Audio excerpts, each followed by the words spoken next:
Hello, my name is Daniel Harrold. I'm an English teacher at Baldwin High School just south of Pittsburgh, and my class is a video game. For the past few years, I've been using a method called gamification in order to engage students and set up a learning model that's truly interactive and inspiring. On the first day, I had my students play Angry Birds, and as we did, we learned a few things. When you play a game like this, you learn that failure is good. It's okay to learn from your mistakes. We learned that there's a difference between just following directions and finishing a level and actually exceeding expectations. And we learned that there's multiple options to the same conclusion. A lot of education doesn't work this way. There's usually just one path and one way to do it, and an A usually just means you're following directions. Something has to change. Sometimes when you think about education, it's easy to believe we live in a culture of fear.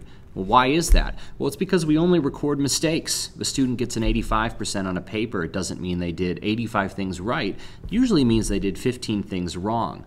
They're not starting from the bottom and working up. They're starting from the top and making mistakes until they work their way down.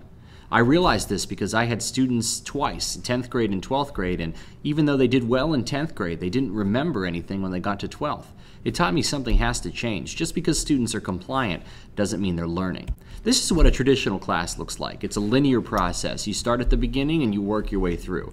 An advanced class might have some more assignments on the side, but it's essentially the same thing. My class is different. It's a game-based design. We start off with some overall questions, and then we go through a series of stages in which students have a number of different options for how they want to attack an assignment. During the understanding and explore phases, students will work independently or in groups, whatever suits their needs. They'll come up with solutions to problems and turn them in. Regardless, they come together at the end, the synthesis project, and complete some sort of real-world authentic design.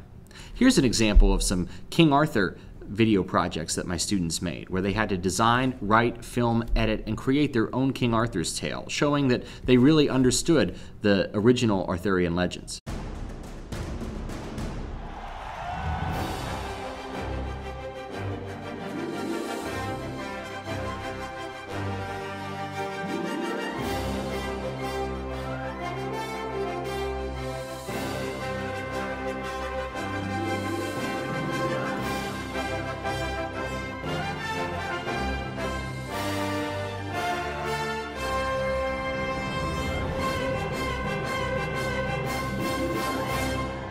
Additionally, some students will achieve badges. Similar to the Boy Scouts, these badges represent that they have expertise in certain fields.